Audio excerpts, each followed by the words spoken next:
নমস্কার, সবাই কেমন আছেন? আশা করি সবাই খুব ভালো আছেন। আমিও খুব ভালো আছি। তো চলুন প্রতিদিনের মতো আজকে ব্লগটা এখন থেকেই শুরু করি। আজ বৃহস্পতিবার। কত জবা ফুল হয়েছে দেখুন না। আর একদমই এখন আর গাছের ফুল তুলতেও হয় না আমার, আর কিনতেও হয় না। সব ফুলটাই কাকা দিয়ে গেছে। কাকাদের গাছে প্রতিদিন এখন 50টা 80টা এরকম করে জবা ফুলের কুঁড়ি হচ্ছে। আর কাকা তো চুরির ভয়ে আগের দিনে তুলেই রাখে। আর তা থেকেই অনেকটা ফুল আমাকে দিয়ে যায়। আজকে একদম ভাবছি ঠাকুরকে জবা ফুলে ভরিয়ে দেবো। আর বেশ সিংহাসনটা দেখতেও ভালো লাগে, জানেন, লাল হয়ে থাকে। তবে এবছরে এখনও গোপালের আমার শীতের জামা ছাড়ানো হয়নি। মানে ধরুন, শীতের জামাটা তো সোয়েটারটা ছাড়িয়ে দিয়েছি, খুলে দিয়েছিলাম। তারপর একটা এখন মোটা সোয়েটার নয় ঠিক, মানে ভারী একটা জামা পরিয়ে রেখেছি। কিন্তু গরমের জামাটা এখনও কেনা হয়নি বলে পরানো হয়নি। তবে খুব শিগগিরই একটা গরমের জামা কিনে দিতে হবে। আসলে ওর গত বছরের দুটো জামা ছিল, কিন্তু সেগুলো একটু কেমন হয়ে গিয়েছিলো বলে বাদ দিয়ে দিয়েছিলাম। তাই এবছর এখন নতুন কেনা হয়নি। প্রতি বছর পয়লা বৈশাখেই দেওয়া হয় গোপালকে নতুন জামা। তো এবছরে ঠিক করেছি একটা এখনই কিনে দিয়ে দেব, কারণ তখন কোথায় কি হয় না হয়। এখনই ভাবছি একটা গোপাল ঠাকুরকে কিনে দিয়ে দেব, তো পরিয়ে দেবো আর কি। তো যাই হোক, চলুন, আজকে বাড়িতে না একটু ফল সন্দেশ কিছুই ছিল না। খুব খারাপ লাগছে। আজকে শুধু নকুলদানা দিয়েই পুজোটা সারতে হলো। তবে এরকম কখনো হয়নি, জানেন, যেখান থেকে হোক না যেখান থেকে হোক ঠিক জোগাড় হয়ে যায় ফল সন্দেশে। আজকে কি হলো হঠাৎ, সকাল থেকে মনেও ছিল না খুব একটা। আসলে এতটাই শরীর নিয়ে দুজনে পড়ে আছি মা আর আমি, যে আর এত কিছু কথা মনেও থাকছে না। যতটা পারছি সংসারটাকে সামলাবার চেষ্টা করছি, তারপরে রেস্ট নিতে চলে যাচ্ছি। তো যাই হোক, আজকে ঠাকুরকে এই বলেই খুশি করতে হবে, কিছু করার নেই।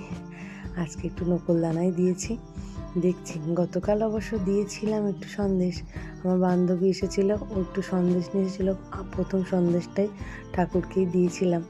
তবে সেই কারণে হয়তো আগের দিনে খাওয়া হয়ে গেছে, তাই পরের দিনকে নকুলদানায় জুটেছে কপালে। তো ঠিক আছে, চলুন, আর কি করা যাবে। ঈশ্বর তো কখনো এত খাবার দাবার প্রসাদ চায় না, সে শুধু একটু ভক্তি আর সময়ই চাই আমাদের কাছ থেকে। তো চলুন, আজকে মোটামুটি আমার পুজোটা কমপ্লিট হলো। একটু ঘরে ধরে দোনোটা দেখিয়ে নিই, তারপরে আমি প্রতিদিনের মতো, মানে প্রতি বৃহস্পতিবারের মতো আর কি একটু পাঁচালি পরে নেব। চলুন, হয়ে গেছে মোটামুটি। আর কি ভালো লাগছে দেখুন। আর গাঁদা ফুল দুটো কিন্তু আমার গাছেরই, এখনও একটা গাছে এরকম চুটকি গাঁদা ফুটছে, তা থেকেই দুটো তুলে নিয়েছি। আজকে চিনিকে নিচে স্নান করার জল দিইনি, জানেন। আসলে আরোহী তো আজকে স্কুলে গেছে, সেই জন্য কে নিচে ওকে বারবার ধরতে নামবে, তারপরে দিলেও ও ঝপ করে উঠতে চায় না, তাই এখানটায় দিয়েছি। আর আজকে একটু তেল লঙ্কা করে নিচ্ছি, একটু আলু সিদ্ধ মাখাবো আমি। আজকে রান্না হয়েছে অনেক রকম, কিন্তু আমার খুব ইচ্ছে একটু টকের ডাল আর আলু সিদ্ধ দিয়ে ভাত খেতে।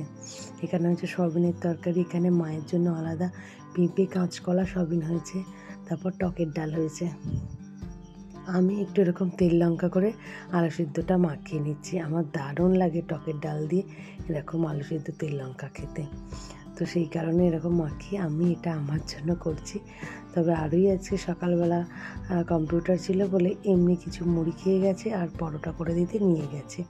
তবে আমার ছোটোবেলা থেকেই না টকের ডাল খেতে খুব পছন্দ আর খুব ভালোও লাগে।